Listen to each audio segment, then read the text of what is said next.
shift to. That's true. Now you mentioned before, like black men having to date like other races and stuff. Is that still an issue for a lot of? Must be still an issue for a lot of black women. Yeah. Yeah. Well, what do you mean by the question? Like, is it an issue that we face, or is it Like it's just that we have an issue with? Yeah, like black men have an issue. Okay, I don't necessarily have an issue with black men dating outside their race. That is not my issue. I think what comes up in my mind is more of a curiosity. Like when I do see an interracial couple, is he with her because he loves her, or is he with her because he doesn't like us?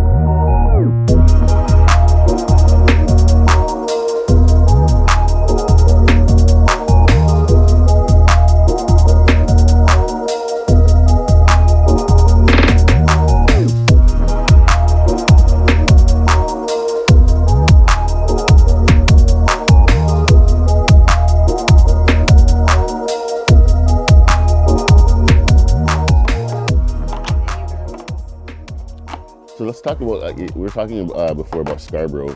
Tell me about, because you have a big love for Scarborough. So tell me about, because I just moved. I just moved to Scarborough. I don't fully get it yet. So what's the whole Scarborough love about? I don't know. It's just comforting. Like I've been there for 20 plus years. I love Scarborough. Okay, that's interesting. I find Scarborough people just like weird, like such a passionate love. Like when I've been out For Scarborough? yeah. Like if you're from there, like I remember I was at a concert in Ottawa and these guys from like Scarborough were performing, and I noticed that whenever someone from Scarborough performs out of town, they never say, "Yo, my name is so and so, I'm from Toronto." They're always like, "I'm from Scarborough." They're black, yo. You gotta hold their black now. You know, it's always Scarborough. Like they don't rep Toronto. It's like I'm from Scarborough. Like, you know? what time it is. Yeah, that's interesting. I don't really know that love anyway, because I've always been a West End ting from time. West End, you know. I feel like wherever you're from, you rep it by hard. default have to rep it really hard, even if there isn't anything distinctive about that area. Interesting. I think it's you. Is it me? Yeah. Oh, child, I'm not paying attention. Oh, look at that. So let's talk about the industry you guys are in. Like you guys are all in the beauty world. Hair Hair and makeup. hair and makeup. Yeah. So what's it like? What's the industry like in Toronto for when it comes to black hair? It's lucrative if you're in the hot spot. Like so what's the hot spot? Well, so I'm from the East End, so I became lucrative because there's not that much people out in the East End that does specialize in natural hair. So that's really my little zone there. Natural hair? I gotta bring my wife. Well, actually, no. Sorry, wait. Recognize where you're supposed to be. You and your family. But No, I'm since kidding. we're in the East, you Now know, you're in the sometimes you know what East. I'm saying, we That's could, yeah. So We swap every now and then. Like if I have a West End client or Yeah. that's moving to the West End, I'll shout out Crete. that's nice Yeah. that you guys have like you're not like competing and stuff. Because like, man, you're there's able enough to- money out here for everybody to make. If our culture was a little bit less crab in a barrel, we would go so much farther. It's so true. Like there's so much competition between people. Like Yeah. people don't have the idea. Like there's still the black community is still so underserviced in so many different areas in Toronto. Like whether it's media, like whatever, like content creation. Same thing with hair and makeup. It seems like there's just not enough. Well, okay.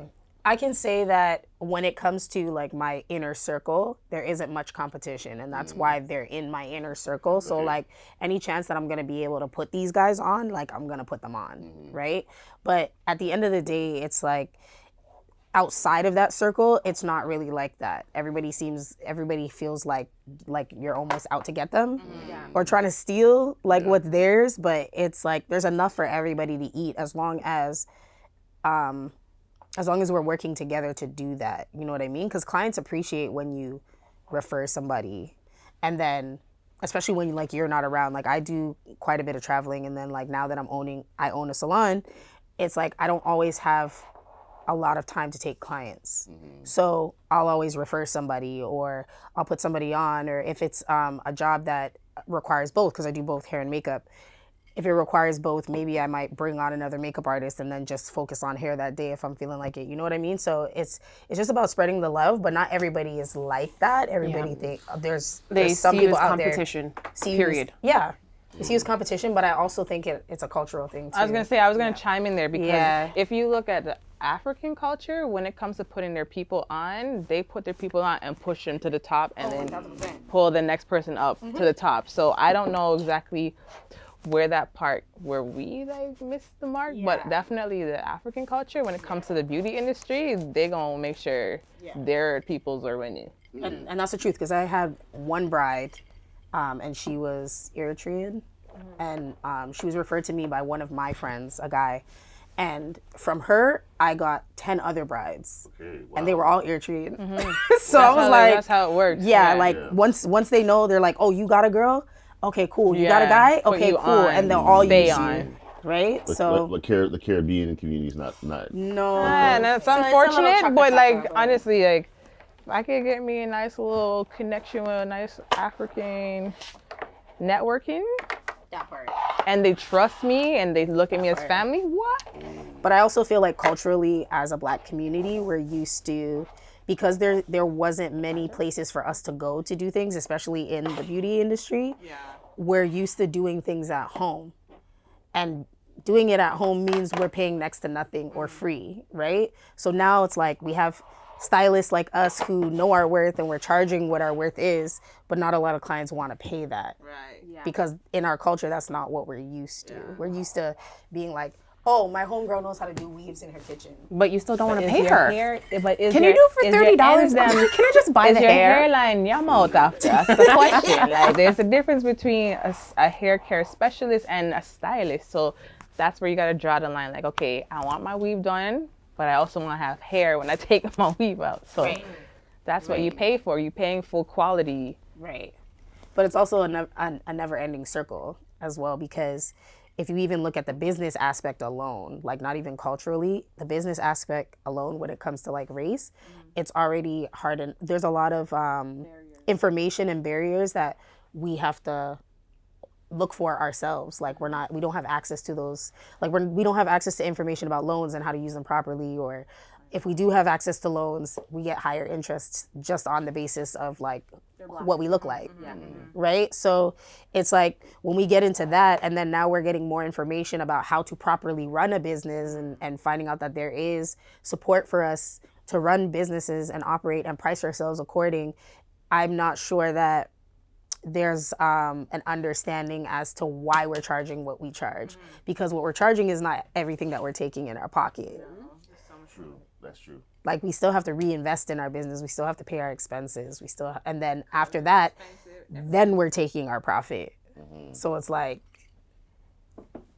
it's like a never-ending cycle when it comes to trying to explain why. It's harder to like position yourself as a business because they feel like you're just trying to get one up on them, and it's like you're overcharging. But just because they don't see our value, then they'll go pay $20 and then complain on the internet and drag down that person who might just be coming up. Right. So it's like, can we win? No. And that's what I mean by we need to all work together as a community, even if like we don't necessarily have to like each other, but you're going to respect me. And you're going to respect what I do. And at the end of the day, it's like you can't be in one neighborhood and notice that all the salons are charging this, but then you're charging like half. Yeah, you can't be Keep undercutting. that same energy. Don't come lowballing. Yeah. Like, don't come through and try to scrape the people. I don't like that stuff.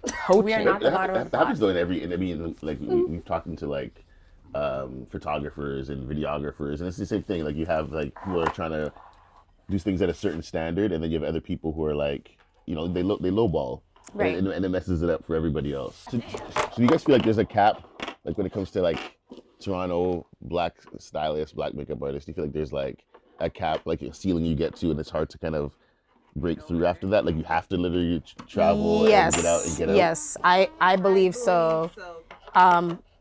I feel like there's only a certain amount of money that you can make, and the issue that this industry has with Black stylists and just Black professionals in general, especially if you're in the circle where they're actually making money, like you have to be the favorite, or the favorite has to know you for you to even get a bite of that pie.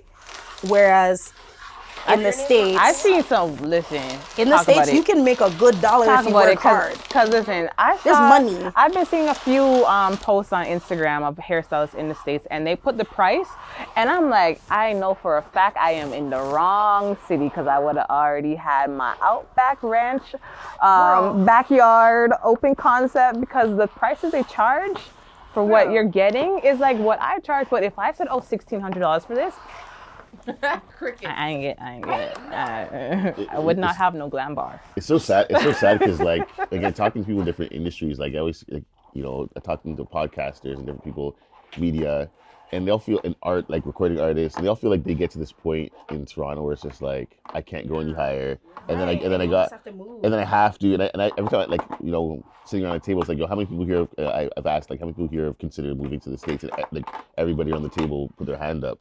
And it's just like, it's sad though, because that shouldn't be the case, especially in a city like Toronto, where it's like, it is very West Indian. There's the big Jamaican black culture, but opportunity-wise, it hasn't translated, But I think a lot of that also has to do with culturally, Canadians have a really hard time acclimating to being a Canadian, whereas Americans, they're American, Right, they're American first. It's not like, I'm Jamaican. Yeah. Because if you ask me, am I Canadian?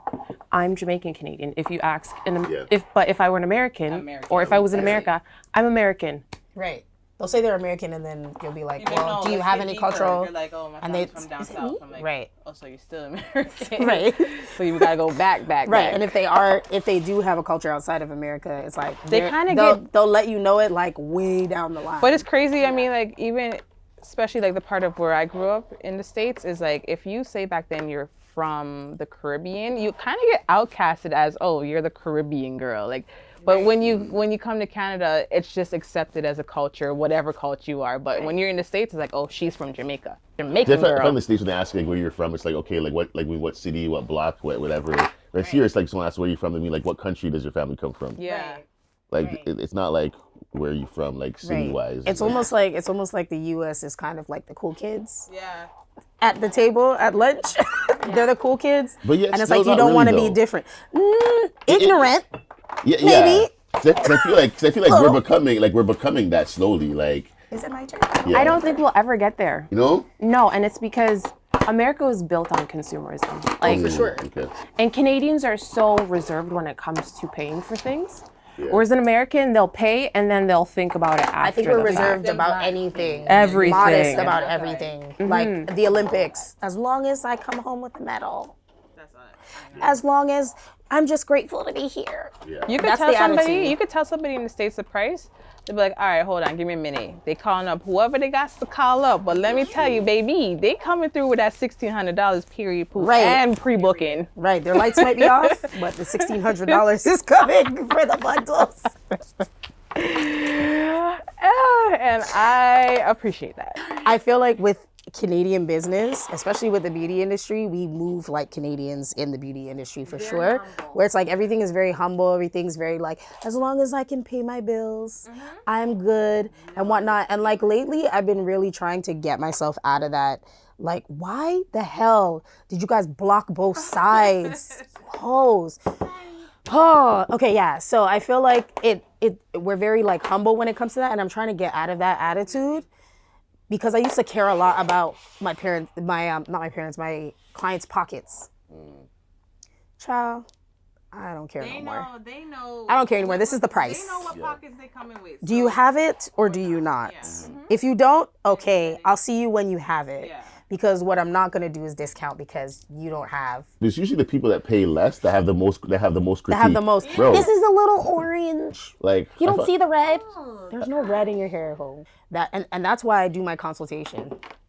When I do my consultation, what a lot of clients think that it's for them to ask questions, but it's really for me to find out what your vibe is. Like, do I want to take you on as do a I client? want to take you on? Are you stressful or not? Because, like, am I trying to be stressed out today? That's really what that conversation is about. Because by the end of the conversation, I'll be like, okay, so what day would you like? Or the next answer is, I don't think we're the right fit, but here's a few recommendations. And then send them along to be somebody else's headache.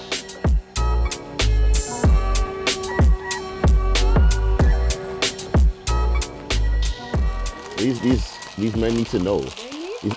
I think men are confused. I think a lot of men though, like a lot of men are confused nowadays about how to like go about this whole approach, how to approach a woman, how to, because because different women have different standards. Like some women are like, they want you to call. If you're like serious, you'll ask for my number and you'll call me. Some women think it's creepy for a guy to ask for your number. I feel like it depends. You kind of just reach out and then a mature person would communicate to you how they prefer to be communicated with. Right? So you set the standard. It's like, I like to talk once a day. Or message me all the time. Yeah, but nobody does that. I know. We just run in assuming. Exactly. But I even think we need to back it all the way up because your question is very vague. Okay. The reason why I say that is because I think the first mistake that men make when approaching women is assuming that all women are the same. We gotta figure out our love language. No, but a lot of people don't even know what a love language is. So I think that's even a very advanced. It's just communication. I think we should to figure that begin out. with. You can talk about that when things are going But well. before, but back in the day, it was like all you had was the phone number. So it's just like that's all you had to do is get the phone number. Now it's like there's so many ways, different ways that people like women want to be like communicated with. That's like it's hard. But I also think that now that women have a lot more options and a lot more space to occupy, there's a lot of us that I don't know if you guys can relate to this, but I'll speak for myself. For myself, as I was growing and maturing as an entrepreneur, I started doing more and more things for myself. So the needs that I wanted in a relationship were different from like what I wanted when I was like a teenager in my early 20s, where it's like I just wanted a man who had a good job and wanted to take care of me, and I was gonna be at home with some pitney. And now I'm like, I don't want that. Like, I don't want that. Like now it's like, I can take care of myself. I can get myself that bag. I can It's a go out and take companionship. myself. Yeah. Like I'm looking for a man more so for like emotional needs rather than what he can do for me. Financially. And I think that because a lot of men sit in that box of what they're supposed to do as a man, it's like when I'm looking for those things that he wasn't taught to do, it's like he sits there and doesn't know what to do with himself. I know. Because I'm like, I actually don't need you to buy me that. I actually don't need you. But if you do buy it for me, I am very grateful because I don't got. See, this is the thing. Okay, here's another dynamic. I'd like it, but you don't have to. Here's another Okay, here I'm gonna break it down. Here's another dynamic to it. Okay, so us Black successful women, we financially are good. However, we still want our man to take care of us. I know our man knows that we got it, but we like to see, oh, you know what? I knew she wanted this purse. I'm just gonna buy it because I remember her saying yes. So it's not even really about the bag. It's not about that. It's the thought that counts. It's about like, so for example, the like small stuff. I drive from Hamilton to Mississauga every day for work. And then if I have to do a job that's past Mississauga, it's like over an hour of driving. So my gas tank depletes quickly. Okay? Put some gas in that. Right? So I remember complaining about that to my boyfriend, and like one day when I went to his house, he was like, okay, I have a surprise for you. And he drove my car with me in it, of course, to the gas station and filled my tank. And I'm there in the car sobbing because I'm like, bruh, gas is expensive. Right. But it was just the fact that he thought of it. Yes. And like now he kind of does it on a regular basis, which helps me out a lot. Yeah. Because I do a lot of driving. So it's just the thoughts. Yeah, just tapping in really. So you don't need it per se, but it's nice. It's nice to feel thought of. Yes. Yeah, and I feel like it's vice versa also for men too, because I feel like sometimes men's voice gets drowned out as in like, oh, he's too emotional or blah, blah, blah. But I don't really think it's even that either. So even if we know he has a hard time communicating, make that environment open for him to communicate so that you guys can build and be stronger as well. Because I think like Maybe women who are entrepreneurs, they do. They just get but I feel like quiet. women who are entrepreneurs don't naturally do that. So we almost have to be like intentional about being conscious of that, because we can give off a lot of like masculine energy when it comes to like being business owners. So it's like when you're going, it's almost like, I don't want to say you have to dull your shine. That's not what I'm saying, but it's like sometimes that can be a little bit discouraging to a man to want to open up. If you don't like soften it up a little bit. Yeah, you gotta soften it up a little If the bit. communication is too sharp, Right. when he doesn't need that, then it's like, Right. okay, you know. Yeah. Right. Especially- You still yeah. want to make your man feel like the king of the house or the king. Yeah, you know, like you got to find that balance where But just you know. supported. It's like you just want to feel supported. you know? Yeah. Right. But Or I feel heard, like whatever. sometimes it's so easy to accidentally emasculate a man. Yes. And it's just like, I'm sorry, I didn't mean that. Right. But it Yeah. came out. Yeah. And then it's harder to like retract Right. once it's already out there. Right. Because now he's in his head about it. You're like, yo, I didn't mean it like that. Promise. And then the next girl that comes to him all softly and stuff, he's gonna be like, oh. I know, right? No. Next girl next girl that comes and understands him is gonna be like, then he's gonna be like, oh shoot, Here, that's baby, right. let me run your bathwater. He's like, what? She never ran my bath. You know, like, so I guess even as black business owners or just business owners female-wise, we got to know how to balance our soft side, keep that soft side good. And, you know, when it's time to boss up, then you boss up, but just know there's a time and a place for everything. But I feel like all the cards are stacked against us, though, when it comes to that. And that's what I mean by we're not naturally like that. In terms of like, it's not our first instinct. Like, our first instinct is to go out into the world with protection mode. But I feel like Right. that was even ingrained in us before we became entrepreneurs. Right. Right. That's like what I'm you saying. are That's what you I'm are saying. Just born being black. Yeah. Right? Just being black, just being a woman. And then on top of that, being, and then you layer on top of that being a black woman who owns a business and now has to put that boss face on all the time. It's almost like you have to live that 24/7 because you're almost in this world where you can't trust. Yeah. So then when you go into a relationship, that attitude almost follows you into it. Yeah. So you almost have to learn how to soften up a little bit, but a lot of the times it doesn't happen automatically unless that man provides a safe space for you to soften up. Because like I automatically can't just be like, Cree, soften up. But where does that come from, though? Like the whole idea of like a black woman having to like protect herself. Is it because of the treatment of black men in the past? No, I think it's just like what's been modeled for us. Yeah. Right. Like it's almost like we're not looked at. First of all, black women are not looked at as the beauty standard. The things that make us black women on other women make them beauty standards. Isn't that crazy? That is crazy. Yeah. Right? And that is so true. we're already not, even though there are women who are not lips, black all that that stuff is want that. the attributes that we have, even though we have them naturally in most cases, it's not deemed as beautiful. So we're already losing there when it comes to men and black men especially. Because black men there are a lot of black men that think, did you skip? Oh, okay. No, but there are a lot of black men out there that think that Eurocentric features are better or black features on others are more beautiful. But then they also have this thing where it's like success means your girl has to look like this. But they also say And like, they don't look like us. But I feel like the escape for a lot of men for their excuses is like, oh, I don't date black women because they're too strong. Yeah. And so Or that's they're why they angry. say, yeah. So that's why I feel Yeah. like they'll go to a different culture. So I mean, like, that sucks. But that's also been modeled for us on TV, right? Yeah.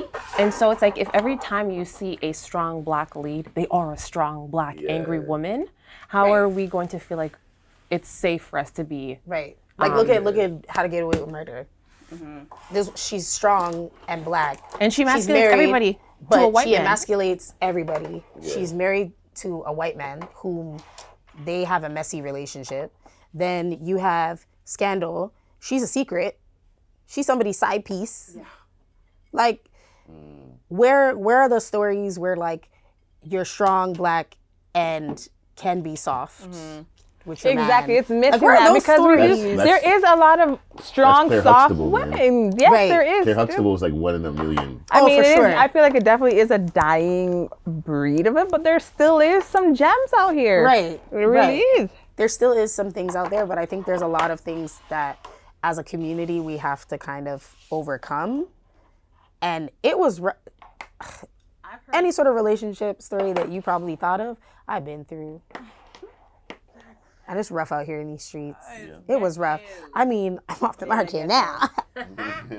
But it was rough before that, like heavily rough. I've had one client say the most absurd thing to me, and I was trying to act like I didn't know how to act. Well, she told me, I'm more on my soft girl vibes, right? So she said to me, she's like, listen, if my man is not washing my clothes and folding them, yeah. If my man's not washing my clothes and folding them, I don't want him. I was like, so.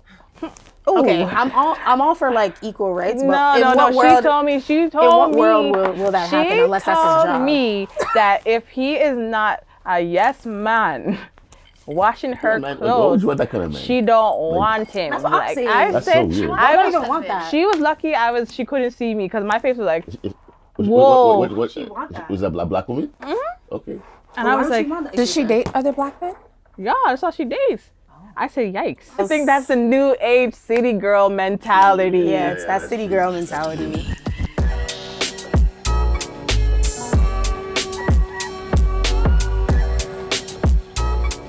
That's true. Now you mentioned before, like black men having to date like other races and stuff. Is that still an issue for a lot of? Must be still an issue for a lot of black women. Yeah. Yeah. Well, what do you mean by the question? Like, is it an issue that we face, or is it Like, it's just that we have an issue with? Yeah, like black women have an issue. Okay, I don't necessarily have an issue with black men dating outside their race. Mm-hmm. That is not my issue. I think what comes up in my mind is more of a curiosity. Like when I do see an interracial couple, is he with her because he loves her, or is he with her because he doesn't like us? Or is he with her because she freak nasty? That too. That's what goes to my That head. too, because there are a lot of things that black women are not About that willing to life. explore. Right, let's get into it. That That's is not trying to true. say That a lot of something men like, are shoot, that have fantasies about. That is true. Freak Nick. Is it my turn? Yeah. I think so. Like for me, like my wife is like the first black woman I was ever with. I was never with a black woman. Hold on, wait, don't stop. Before Kalia, yeah, before Kalia, I'd never I'd never dated a black woman before Kalia. Okay, so then let's go. Expert. Yeah, One. she's like, What one? This is a new thing. yeah. Yeah. So for I want to me- know like what's the attraction? What's the motivation behind that? For me, when it comes to like let's go. having dated other people, I think part of it was like, it's not that, because I know in like elementary school, I like black, I like girls of all kinds. Mm-hmm. And then I got to high school, and I did like black girls, like they say, grade 7, grade 8, Mm-hmm. But then I just found like, I don't know, it's like, part of it was like, I didn't think I wasn't like the thug. Like, back then it's like you had to be a thug, or you had to be like, that smooth, pretty boy. I was a normal black kid. Like, so for me, it was just like, I don't think I appealed to black girls back then. You know what I'm saying? Because I just wasn't like, I wasn't that guy. I became an athlete fit that later on, image, but, yeah. but I wasn't the football player. I wasn't the thug. I wasn't the whatever. And so it was just like, I just wasn't. So you were going for the girls that did want you. I think because what happened after high school, I ended up working in Toronto in like a Portuguese neighborhood, and the Portuguese girls loved me. You know what I'm saying? So it's just like, they're like, oh shoot, like Cameron's cute. And I didn't have to be the thug. I didn't have to be the whatever. They just looked at me and were like, yo, I like you. Like you're cute, whatever. And so I had a run after high school. I was like, I went on a run. Asian girls, Portuguese girls. And so it's just like, and also too though, I did find, because I've known my wife since we were kids, and she's always had a sharp tongue. Like she's always been like very just like cut to the cut. Like they've known each other since like I've known my wife since we were babies. like babies. So she was like, Yeah. always like super just like honest and like whatever. That's like a safe And- barrier when you met someone when Yeah. you grew up with them, and then But I did find, to be honest, at one point black women were just hard to just, I don't say hard to deal with. It just, Yeah, because there when was- you're trying to it just- love someone and they are like so against it was just a receiving hard, that like, love, it was a hard it's nut like, to I'm crack. tired of Whereas with working these for other you. people, like, I didn't have to try at all. It was just like it was just like they were open.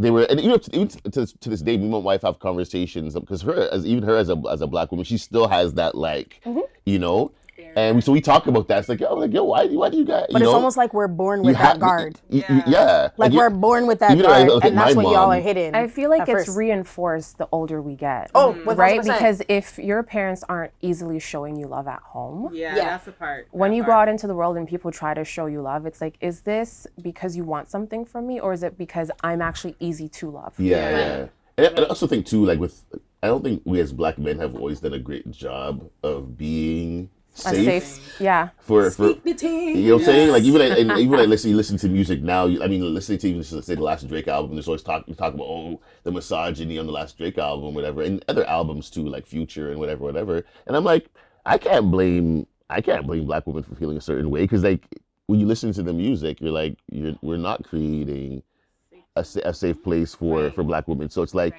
I could see scenarios where a black man comes to a black woman and they're just like, because it's like, I think in your mind you're thinking you're not a safe place. You want something from me, or and black women have been sexualized too. So you're like, okay, maybe you want me to put out some like whatever. So I could see why a black woman would be like, okay, like let me have my guard up a little bit.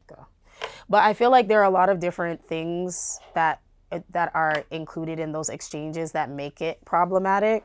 So then that makes us seem like we're not welcoming to you, or we're too strong, so she doesn't need protection. She doesn't need or vouching you don't really for. want to work for it, Listen, right? Protection. You know what I'm saying? Like That's it though. 'Cause I think there's a lot of reasons why we're not valued we're not deemed as worthy of these things. Yeah, because we're like, oh, I got it. Don't worry. Yeah, because I think we assume that, like, my wife is a very strong woman, so I always assume like, oh, she's good, like she's good, like she's good. She doesn't need whatever. But then after you're talking to her, I'm like, no, she does need. It's like she's had to be that because nobody was there to do it for her. Right. Sometimes it could be like your father wasn't there, or your mother didn't equip you, so you have to you're figuring this thing out. Right. And so you have to be this strong, supposedly strong black woman, but it's like it's because you had to be, not because there was no one there to take that place. Yeah, to take that place and to be like to protect or love and all that, But I also feel like that's where communication comes in. So if you're aware that you're a strong black woman and you tend to get into your strong girl mode, that's where you tap into your man and be like, listen, I have my strong girl modes, but guess what? I really do want to tap into my soft girl side where you can tap in and take over. So if you catch me acting like this, I don't mean to act like this, but you could take over and just let me soften up. Like, that's just a communication part where... And that's very true, because that was one of the first conversations that I had with my current boyfriend now. Like, he looked at me and he was like, you don't have to be like this all the time. Yeah. And I was like, I'm sorry, like sometimes I just don't notice that I'm being that way. But I was like, the more that you make me feel safe, the more I'm gonna let down my guard, and the more you're gonna start seeing the softer side. So it's almost like when I'm out in public, and my natural reaction, especially when like I go out for food, right? If somebody doesn't put my change in my hand, my blood pressure is hot. Okay, if I even like my biggest pet peeve is seeing bad customer service. That is my biggest pet peeve. So when I'm out in the street and I'm with him, and like I'm getting ready to tell off an employee, what do you do if you don't got no doubles? Girl, okay. He looks at me. He says, "Cree," asking for a friend. and he looks at me. Automatically, I'm down like 4 notches. Sometimes even, listen, if we're carrying our little strong girl vibes, come hug us up and kiss us. That part. That changes up everything, everything. Sometimes you just need to grab us up and kiss us and say, just need babes, like a loving. Don't worry, babes, come here. Who is that? We just melt. I think most men though want to be that. Sometimes you gotta allow. I don't think feel like we have permission to be that. But I also think that we're in the first couple of like weeks or months, we're still trying to see if we want to let you in. Yeah. So it's like I feel like a lot of guys are not willing to kind of endure that a little bit. Yeah. But also, I also find that especially with black men that a lot of them don't like to be held accountable for things. They don't like to feel like they've done something wrong or something's wrong with them. And when it comes to black women, we don't bullshit about anything. So it's like we don't have the luxury of walking through life in denial. But I feel like there's also a way to get your point across without us going like 0 to 100. Oh, 1,000%. I agree. 1,000%. I just feel like sometimes that makes it a little bit... There's just so many characteristics and so many things that go into relationships when it comes to black women and men that make it very problematic.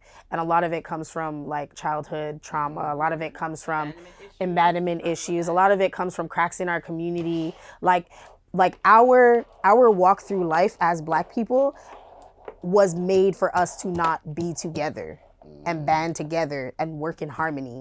Everything works against us to not be together. But the thing is that it's up to the individual to educate themselves on how to do these things, because to be honest, as much as we want to blame like our parents did the best they could. You know what I mean? So with what they got, You just gotta what they recognize. got, their parents did the best they could. You just gotta really recognize those things. Tap into generational curses. That's a real thing, so that you don't pass it on to your kids.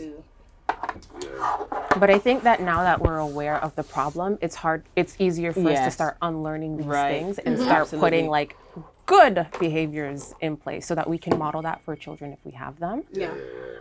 Because it's easier to form good habits instead of trying to break the bad ones that are cemented for years. I think people also we also need to allow each other the grace to grow into, like, I've been married now. I've been 15 years now. Me and Khalid been married, and it's like it's now, honestly, it's the last few years where I feel like I've really like stepped into who she needed me to be. It took me like a long time, because I didn't see certain things in my house. Like my mom, like, black women run the home. So for me, as like, you learn that behavior as a man, where it's like, oh, the black woman runs the house, so you're just there to sit in the corner of the room and watch the Blue Jays play, and that's all you do, And it's only now, like recently, like, my kids now come to me, they ask daddy for stuff. Like, when growing up, I always asked my mom, "Yo, you on a school trip?" Oh, I asked my mom. I didn't ask my dad. Anything was always asked mom, and now my kids, they come to me, and I was just like, wow, like something broke in my family. Because, like, I never used to ask my dad anything. Whereas now my wife and kids come to me to ask me stuff. And that's only been, like, probably since really stepping into entrepreneurship, probably in the past few years, where I've become, like, KB the boss. Like, I am the, you know what I'm saying? So it's like, so for me, it's just like, sometimes I look back and I'm like, wow, like something just broke in my family. Because I'm like, I'm the person that they come to now, Because I think there's kind of a new dynamic when it comes to, again, going back to Black relationships. There's a whole new dynamic where, like, women are working and doing the things, and they're raising their kids as well. And now a lot of Black men are kind of finding different facets of what it means to be a man, what it means to be a father. And a lot of their examples were, like what you were saying, like the father kind of just sits there and just lets the woman lead, where it's like, now a lot of Black men are stepping to the plate, and they may be entrepreneurs, but they also have like time now to flexibility to actually spend with their kids. Like, the pandemic happened, and like everybody's way of thinking kind of changed. Yes, exactly. Yes, anxiety and all these disorders have definitely heightened, because I know my anxiety has heightened since the pandemic. But I also feel like even now more, I find that I'm trying to put myself first above everything, because you can't pour from an empty cup. And I have to keep reminding myself that. So it goes into all of my choices, whether it's like running a business or spending time with my family or spending time in my relationship or spending time with friends. Like, I'm always like, okay, can I do this right now? Is this a good decision for me? Is this going to deplete me? I find women, like, it's harder for women to prioritize, because the nature of a lot of women is to, like, take care of other people. So even for my wife, I have to, like, tell her, like, yo, like, you could do stuff for yourself. Like, but I think sometimes my wife is like, I don't say animosity, but it's just like because I'm able to disconnect from everybody else and prioritize myself. Right? I find that that's not always. I don't feel like women always feel like they have the luxury to do that. I can't speak for other women, but when it comes to Black women, I know that it's ingrained in us to feel like we have to do everything. And feel like that is the standard at which people hold us by. Which, to be honest, I can't even blame a lot of women for feeling that way, because if you really think about it, if we're looking at like the beauty industry right now, you could have a white girl who literally has half the credentials that we have on our resumes, and she's getting all the big jobs. But when it's time for us to apply for it, it's like, okay, what have you done? Have you done this? Do you have to jump through all these hoops? Like, and if you get it, you're getting like 25%. Right, you're getting 25% of what she's making. You know what I mean? So it's almost like we've felt like we're walking into this world that requires us to prove ourselves all the time. And I think that also trickles into, like, into our culture, into our family and our personal life as well when it comes to putting ourselves on the back burner, because we're also taught like, so you're gonna have to work twice as hard. Yeah. It ruins our self-worth, really. It does. It makes it very questionable. It does. I hate that conversation. Like when your parents like, oh, in this world you're black, you don't work twice. Like I haven't had that conversation yet with my kids because I don't want that to be their narrative. Yeah. Like my parents didn't have to have the conversation with me. I saw it through how they did life. My dad, he does not take a break. Till this day, he's retired. Yeah. And he still doesn't take a break. If he's sitting there, it pains him, and I can tell. Yeah. That like if you're having a day off and you're doing nothing, or if you need a mental break and you're doing nothing, it's almost like you're beating yourself up. Like, why am I not doing something? Yeah. Why am I not utilizing my time? I could be doing X, Y, and Z to be promoting my business. I could be doing this, da da da da. And then if you're not, you're like stressing yourself out. But if you are, you're stressing yourself out. Yeah. There's no friggin' winning. There's no So that's way why out. you just run away and come back after. But the thing is that I want to create a life for myself that I don't have to run away from. Yes, because I'm definitely, I go through my periods. I'm like, all right, guys, I got to go. I got to go regroup because I'm tired. Girl, look how many times you see me throw up on my Instagram. I'll be away this week. You need it. It's needed. Yeah. Like, I don't want to run away from my life. I find it hard to disconnect. I feel like, okay. Is this me? Yeah, I find it hard to disconnect because I just feel like, man, like, and also too, just entrepreneurial wise, it's like if you don't work, like unless you're in a place where your business is sustainable and it's running without you, it's like a lot of times it's like if I don't work, I'm not eating. It's not even just the business. Like, bro, like I have a wife and 3 kids. If it's like I eat what I kill. So it's like if I'm not making money today, there's a chance at the end of the month I'm not bringing nothing, and then like my kids, it's different when your kids are small and they don't know. You can give them a little like whatever to eat, right. But when they're like fully having conversations with you and they're like getting up to your height, you're like you can't gloss over struggle. It's like they have questions. They have questions. How come the fridge is empty? Whoa. You have a job yet? So. I also think that I had to learn that not every opportunity I have to take. That's a scarcity mindset when you feel like you have to. Yeah, when you feel like you have to move on everything. I think it's important to be able to decipher what you need to move on and what you don't need to move on, or what opportunity is going to bring you the best quality, and what that and if that opportunity has the potential to bring you other ones. So I think when you are in that moment, you want to take advantage of them and do the best that you can when it comes to that. But yeah, I had to learn that. And I also had to learn that, like, I'm a religious person. So like, I believe in God, and every situation that I've been worried about has never gone wrong. And it's like, I have to and naturally I'm a worrier. Like, I'm an overthinker, I'm a worrier naturally. So I always have to think to myself, I'm like, has there ever been a time that I have not had the rent to pay, or I've not had the money to pay a bill? What's you know what I mean? I'm here for it. I gave you the game. I'm here for it. No, you didn't. Again, another one. I don't know why I'm knocking. I guess I was hopeful. But yeah, like, there's never been a time that he's let me down. So it's like, why am I operating on this movement of like, I have to take this, I have to do this, I have to do that, I have to show up for this. When you take those clients where you're just like, I know I'm not supposed to take this client, and you take the client, you take it and you're like, immediately regretting it. It becomes this noose around your neck where you're like, yo, I should not. I should have never took the moment it's sanitary, like, yo, the bread was not worth it, Christine. You knew that bread wasn't worth it. You know you're about to be drained, and that's the This is a draining client right here. Like, what kind of family emergency can I create to get myself out of this? Listen, I've created a lot of emergencies. Because sometimes emergency doesn't necessarily have to be an emergency. It could just be a mental break before me snap on the chair and lose you as a client. So I gotta debunk. You know what's interesting though? What? I also learned that this year especially, I don't have to explain myself. I no longer feel required to that's why my assistant do it. that part. Having an assistant really helps. Renee, I'm gonna need you to tap into this because you're my good little buffer there. I was talking to a group yesterday, just in media, and every person was talking about the power of the assistant. She introduced me to my current assistant.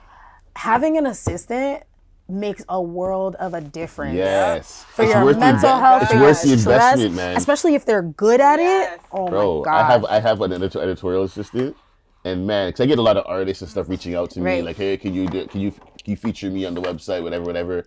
And I'm like, oh, I don't handle that. You gotta the editorial assistant books My interviews. assistant The will editorial contact assistant, you. like no one knows her name. They're like, oh, what's her name? I'm like, I don't tell nobody her name. Right. She handles it. Email this email address, and it just goes into the abyss of like, if we want to respond to it, we do. If it's something that we don't need to respond to, we don't. And I'm like, I love it. But you know what? Even the situations where you can't even really afford to have an assistant, baby, not even bartering. My assistant was me and I was the assistant. There was a world of a difference just answering an email like an assistant when it came to like company deals, like just like negotiating paychecks, negotiating rates, even speaking to clients. Once the assistant said no, they didn't come back to me because they knew that I was giving direct instructions to the assistant. So even if I was saying salon admin, it was me for a long time before I got an assistant. No, like it was me for a long time before I got an assistant. So even when I was dealing with a lot of like the complaints and a lot of the emails, it wasn't actually stressing me out because I was kind of just like, the assistant. yeah, like I was a different person, right? yeah. So I didn't, like once I closed the email, I kind of just didn't take on those issues. And then once I actually got the assistant, there's a lot of problems that I don't even hear about. That's a good assistant though. Bruh. That's a good assistant though. When there's certain things that don't even come to your table, that come to your desk because they handled it. Oh man, that's amazing. It wasn't until one of my clients sat in my chair and was like, "Oh yeah, your assistant told me that like she was really rude, but she didn't tell me that you weren't available on Mondays." I'm like, "Girl, you know this though." So like, but I'm like, I never heard about the issue, so I was like, "She's great."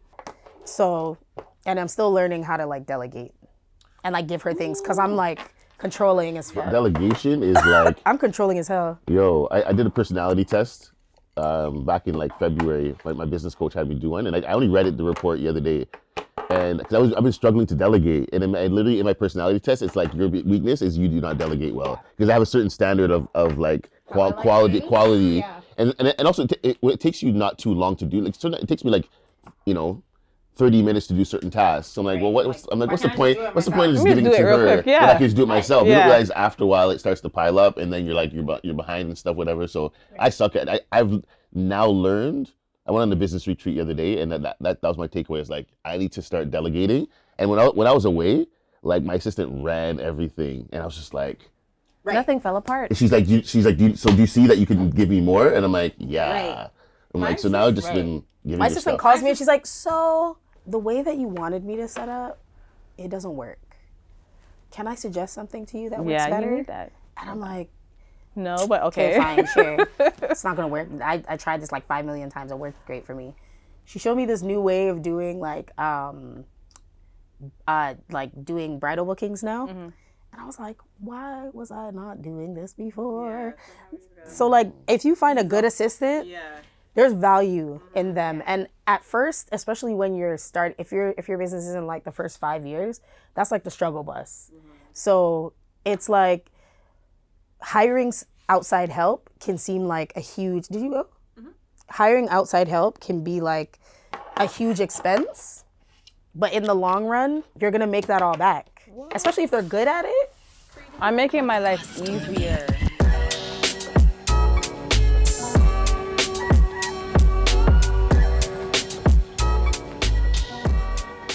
So do you guys have, so when it comes to say next year, any like big goals for 2023?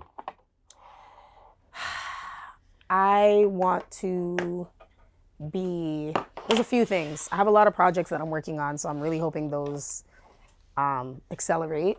But for me personally, I want to learn to take care of myself better and be nicer to myself, give myself way more grace. Business-wise, I am hoping to grow my team to the point where I can kind of fall back and be more part-time taking clients, because I still enjoy taking clients. Do I want to do it full-time? No. But I'll still do it part-time, so I definitely want to fall back into maybe doing clients maybe once or twice a week or something like that. And maybe traveling and doing more like classes. Like me taking and me teaching. Okay. Yeah. That's good. So next year is definitely about just like expanding and like building those relationships, especially across the border, because there are bags that I am leaving on the table. And that is part, and also going back to putting myself first, I need to be able to do the things that are going to allow me to manage my anxiety better, because my anxiety is definitely holding me back from the things that I can really do and what I'm capable of. Yeah. Interesting. Yeah. Like I'm anxious about all the things that I have to do, but then I'm also, that anxiety actually makes me procrastinate more That's me on right things there. that are important. That's me right there.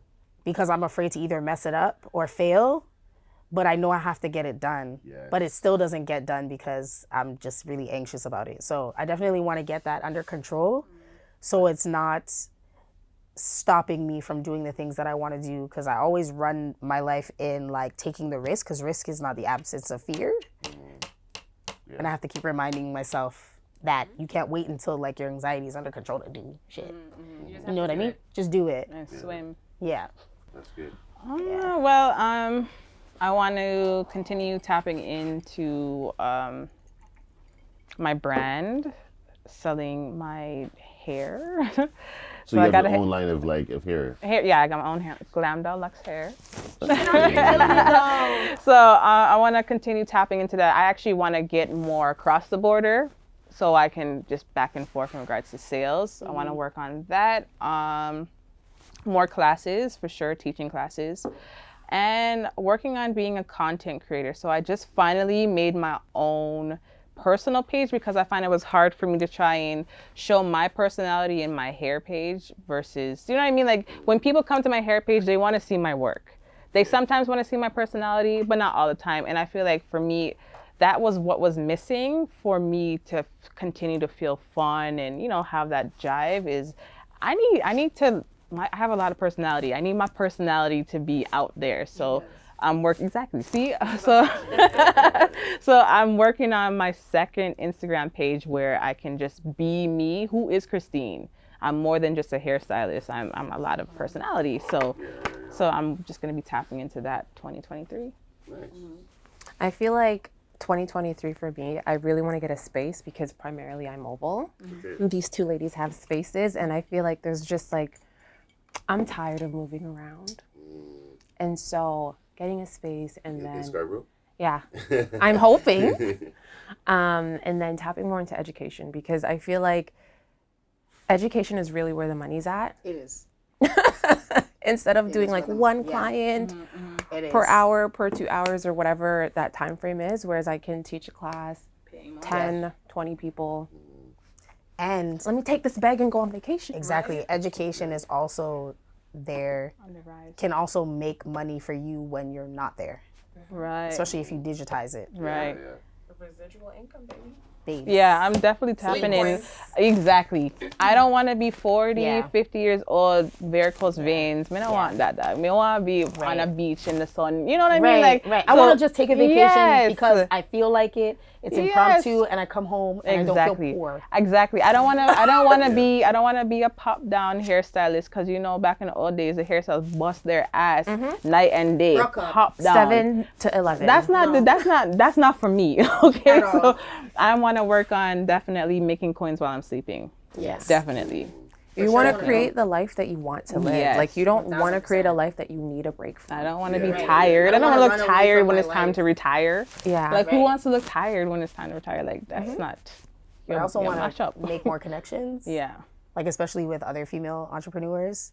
Even though I do kind of have like a base, I still enjoy We connecting might need to with do a people. New York trip We might for next year. Like, we might figure need out what's to. going on over there and then tap into a networking We thing might and then need just chop it to. up over there. Because I think it's Like a important to weekend have vibe. people that understand what you are going through. Mm-hmm. Like, as much as I like to connect with, like, I connect with all kinds of business owners, right? Like male, female, white, black, Asian, whoever. But when it comes to like my inner circle, I like to connect with black female entrepreneurs that are not necessarily like-minded to me, but understand what it takes to operate a business and some of the struggles that I have, because there might be some things that I'll talk to my friends about that I might either complain about or do those things, but they don't get it. Yeah.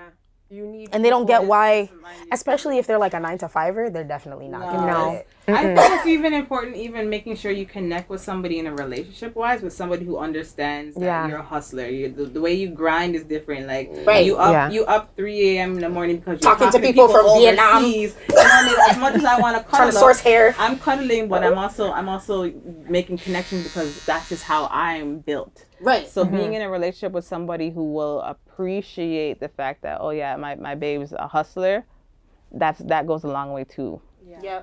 Yep, for sure. Definitely, because I feel like even when I met the both of you, like immediately, like we just get each other. And that's why we're able to kind of just banter. Yeah. Because we just get it. Like I can say something and you're just like, it's cool. Like just keep going. Or I'll say something to you and you just look at me like, girl. And you get it because we understand like that one client that might get on your nerves, or it's like every day it's something else. There's never a break.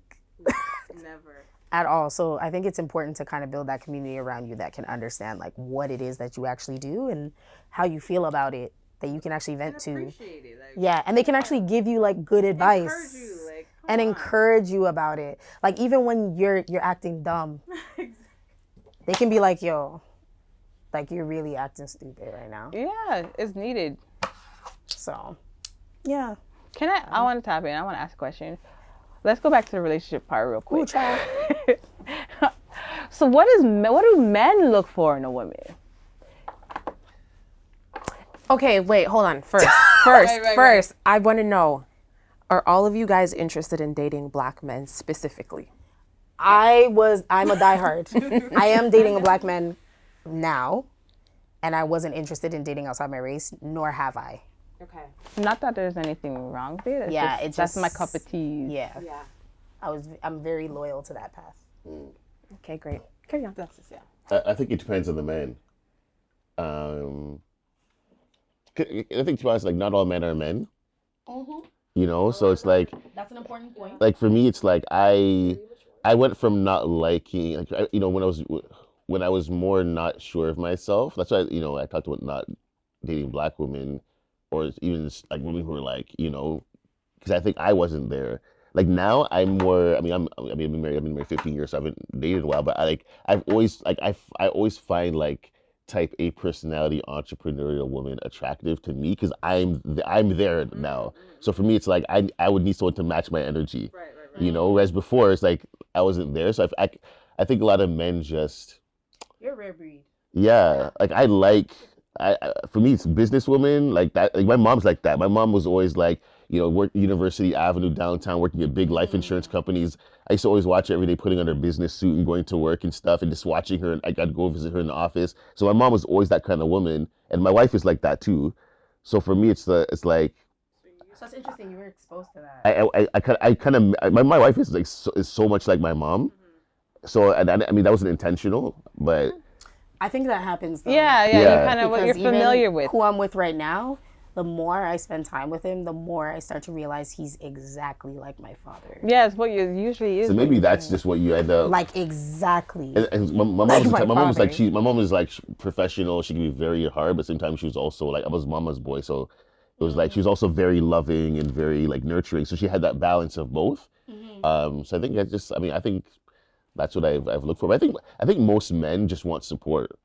Yeah. Like you want support, whether it's for your dream, like whether it's just to be listened to. Like the other day we had a big business challenge at our business and stuff, and I literally just needed my wife to hold me. It was weird. Like, and I'm not usually like that with her, but I was so stressed and so under so much anxiety. I just needed her to like touch me and just be like, you're good, like you got this, and like I needed that support. Like in that moment, I didn't need like man up, like whatever. I needed her to just be like, I needed her to hug me, and she liked it. Like she liked the fact that because I don't usually come to her like that. Yeah, so we do like that as females. Yeah, we like that. I was literally just kind of like in the bed, just like on her, and she was just like, it's okay, nurturing. I got you. We're like, naturally nurturing. So for me, I think just men need support, and I think we both, men and women, just need love and need support, but we don't always know how to like give it to each other.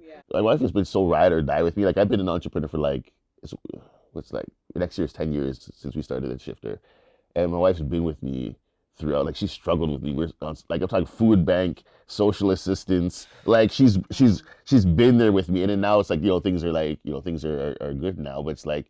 She supported me. There's times where I'm like, I've been like, should I just go get a job? Like, I see a bus driver ad for a school bus driver. I'm like, should I just go get a job? And she's like, is that what God is saying to you?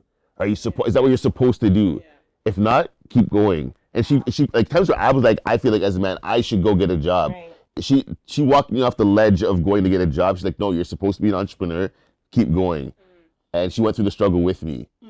So for me, like that level of just support for my dream, like I think that's important for a lot of men. Just that, and I'm sure support for anyone who's an entrepreneur, like just having that support is important, because that person can make or break. If you're an entrepreneur, the person can make or break your business in your life. Right. I've heard multiple stories of that, and it's just like you just really got to be a support system at the end of the day.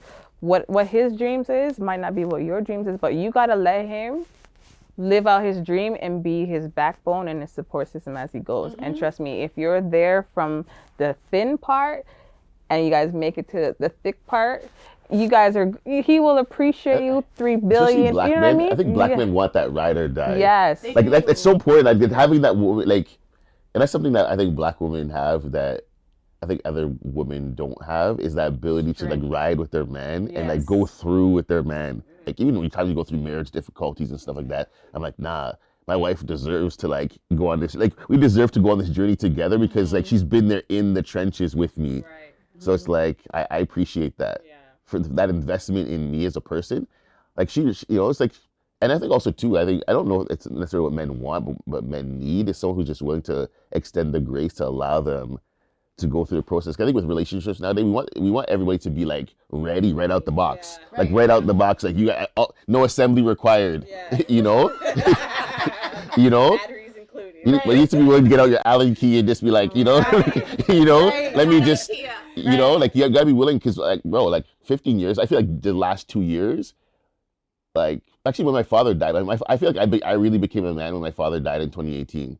Like that's when I really like stepped up and like became a man. But the first how many years before that, I wasn't there, but my wife allowed me. It frustrated her for a long time, but after a while, I noticed where she just dropped the standards and allowed me to be me. And in her allowing me to be me, I feel like I became the person that she wanted me to be. It's same thing with her. Like there's certain things I wanted from her, like, yo, you can start like putting yourself together. And I used to have these standards with her, and then I just said, you know what, let me just leave her. And then now she's just like, hoop earrings and she leave the house, and I'm like, yes, But I think it's important to not make the choices that you make for yourself for somebody else. Because then you end up resenting them for it, especially if it's not true to you. When we put our own expectations on other people, right? And then we're disappointed that they didn't live up to our unspoken expectations of them. Right. You also have to be willing to be able to say, if this person never changes, I still accept them. Right. I had to get to that point with my wife where I was like, you know what? If she were to never, because I'm a visual person, I love clothes and style and whatever. I'm like, if my wife were to never ever change, can I accept that? And I'm like, yeah, I can. And then just drop the. Because you have to remember what it is that makes that relationship important. Yes. Like I think I was very caught on my list of what I wanted in a man and what I wanted my man to look like and what I wanted his life to look like, that I was blocking a lot of good potential partners, right? It wasn't until I like dropped that and I focused on how he made me feel and how he supported me that I found somebody great. Yeah. So it's like, I think that a lot of the things that I was worried about, it didn't even really have anything to do with the person. It had everything to do with me and what I wanted and how I wanted other people to view me. And I think that's where a lot of relationships go wrong, and a lot of relationships are built on that, based on like, okay, well, what is my part? Like, if somebody sees my partner, what does that say about me? Yes. Yeah, you want to be like the perfect Instagram couple versus the perfect couple behind closed doors. Exactly. Meanwhile, they're struggling. They're on the verge of divorce. Right. Yeah. They're miserable. But I was like, I need to focus on like how does he make me feel? How does he support me? Does he, because I'm not gonna lie, it was rough out here in these streets in terms of like finding a guy that was okay with me being an entrepreneur. I was with a guy and living with him for a little bit that I think he assumed, like we never had financial conversations about like what I was making, what he was making, but I could tell that he had the idea that I was making more than him, and that bothered him, right? That bothered him, and I don't think he liked the fact that I had flexibility of being home, whereas he had to go in and punch in, right? Yeah. So even when I remember the day that I signed my lease to the space that I had right now, and I came home and I was like, I did something exciting. And he's like, well, what was that? I was like, I signed the lease to a space that I found for my salon. And he was like, why would you waste your money? What? That is not the response, sir. And that's why you gotta tap in with the right people that's going. That's him he shooting never down. And even when I started renovating the space, he never came to look at it. I don't understand those couples that are like competitive with each other. That is Right. so weird to me. He I never feel like if came one person to the does well, salon. everybody does well. Yeah. It's a team effort. My ex said that to me once before. He's like, one day I'm gonna make more money than you, and I said, I want you to make more money than me, so I can go in your pocket and buy things I want without my money. So it's not like I want you to tap into that side because I don't want to. I want to use your money. I'm a female still. Even though I'm a business owner, I'm still a female at the end of the day. Spend money on me. Like, so when he said that, that threw me for a loop. I'm like, oh, I'm in the wrong situation. I think it's like, it's nothing wrong with a man wanting to Of make money. course, For a long of time, like course. I was a stay-at-home father with all three of my kids. I was a stay-at-home and my wife worked. And so there's times where she made like all the money and I was just like at home because things were going well for her. So I was like, well, I mean, I was building our business. So I was like, I could afford to just juggle parenting and building on the side. And I never used to care. Like now, when I bring home large sums of money, I'm like, I do feel nice as a man. Like I do feel nice now, but it's, I do feel like, oh yeah, like I had a crazy month this month. Like providing is kind of a part of a man's DNA. So like I get the infatuation with it, but I also believe that you want somebody who is going to be able to hold it down if things are rough for you. You know what I mean? Like why is it an issue for your woman to make more money than you are? Especially when it's like, as long as the bills are paid, like what's matter? If we tapped in, we married, my money is your money at the end of the day. And that allows you grace. Like if she's bringing home money and you're building on the side, it's like, why not take the grace of her being able to handle the bills while you're building and build it up? You know what I mean? Make the it's dream like work. I don't think a lot of people go into relationships viewing it as like a partnership. It's almost like I'm the man. Yeah, I know. That's and the it's problem. like I'm in control, and it's like, This is supposed to be a partnership? yeah, but you're not though. Like not all the way, but like I think it goes back to this idea. Like there's a lot of men I think have false ideas. Even when you listen to like the music and stuff, when you get the misogyny and all that stuff. It's because there's a perception of what manhood is, and it's not, that's not really it. yeah, and it's almost like the perception of manhood is that you're in control, and it's like that's not the case. Like even kings still consult their court. You know what I mean? There are presidents that are in control of countries. They still have to consult their court. You know what I mean? The people who are on the government to be able to make these decisions. So it's like when you like, it's important for a man to understand who he is so that he can know what woman to choose for the life that he's trying to do. Women don't mind being led. But are you a fool? Because I'm not going to be led by a fool. Exactly. Yeah. So if you see me trying to take over the boat, it's because I don't trust you leading me. Yeah. Now, you shouldn't take that. I shouldn't be in that relationship. But what I'm saying is, if you're wondering why I'm doing that, a lot of the times it's like my natural instinct is to look within myself why I'm doing that. Oh, it's because I don't trust him. Right? But it's like a lot of the times when I'm in relationships with guys who might have an issue with me being like in control or trying to take control, they look at the control, but they're not looking at the fact that you're not giving me space to trust you. Yeah. You're not showing me behavior that allows me to trust you.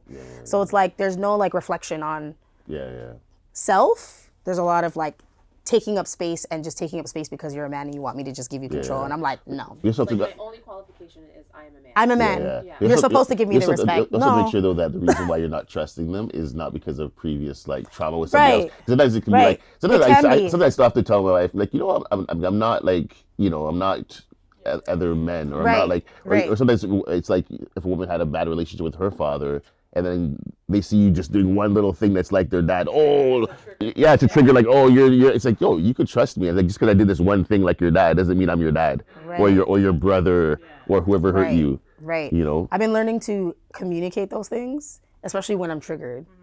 Like I mentioned, I've been through a lot of different types of relationships. Anything that you can probably think of, been through.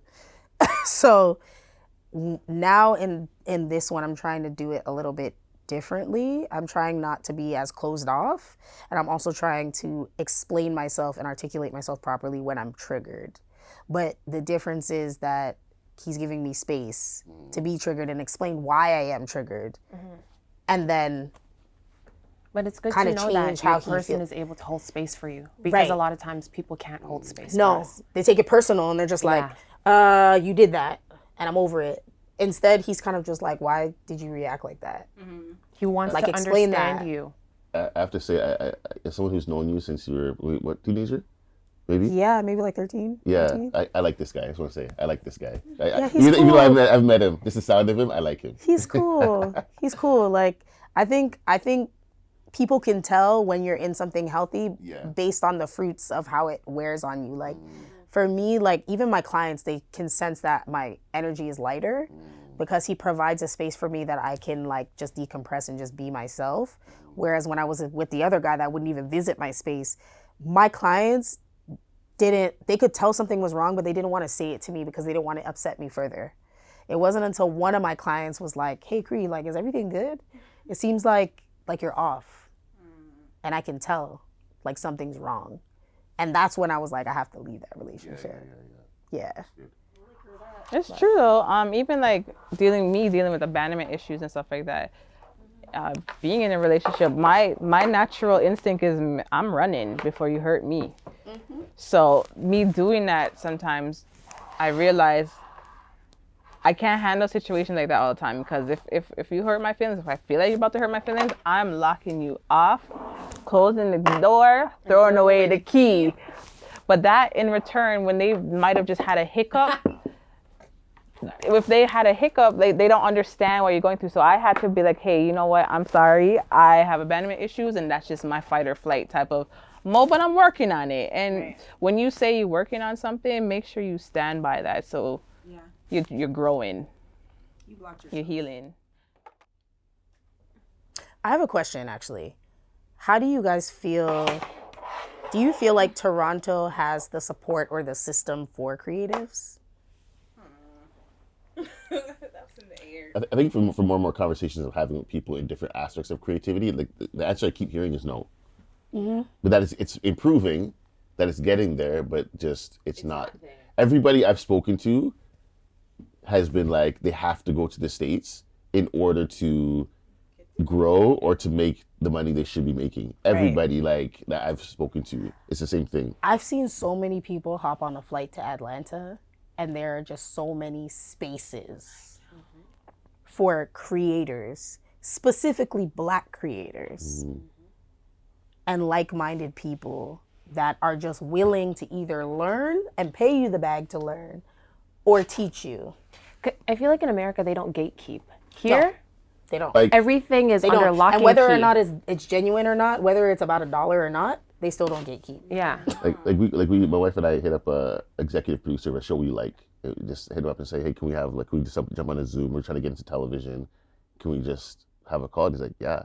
And big executive producer in Hollywood, and we built a great relationship. He mentors us, and I'm like, man, like, I don't feel like I could get this in Toronto. I don't feel like I could get that here. Whereas him, he's just like, yeah, like, bro, he's giving us scripts from the actual shows. He's giving us scripts to study, just to say, hey, this is how you put together a script. And I'm like, just sharing resources, you know.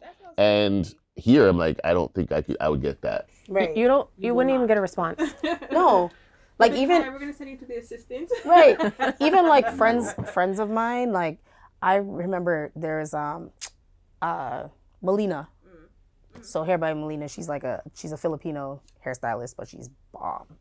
So I remember I was asking her when I was trying to get into like the hair industry and sell my own like bundles and stuff as well.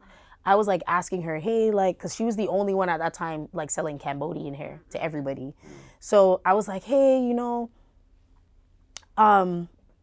like, how do I like get into it? Like, how did you find your vendor? She's like, oh, this is what I did, X, Y, and Z. And then she sent me like an email just full of vendors that she's tried. And she's like, they're all bomb. Like, that is rare in this city for somebody to even like, first of all, I didn't even expect her to even tell me how to do it, much less send me a list of already approved vendors that she's used the hair for. You know what I mean? So it's like, it's hard to find that sort of like support and help in this industry, because it's almost like everybody feels like you're trying to take their spot. But I don't blame them, because there are a lot of industries that only hold one spot for each of us. It's like we would like a token, and that's all. Like they literally have to die. Yeah. And that's not even a joke or an exaggeration. Like they literally have to pass for this position to be open, because people be holding on to the spot for that long.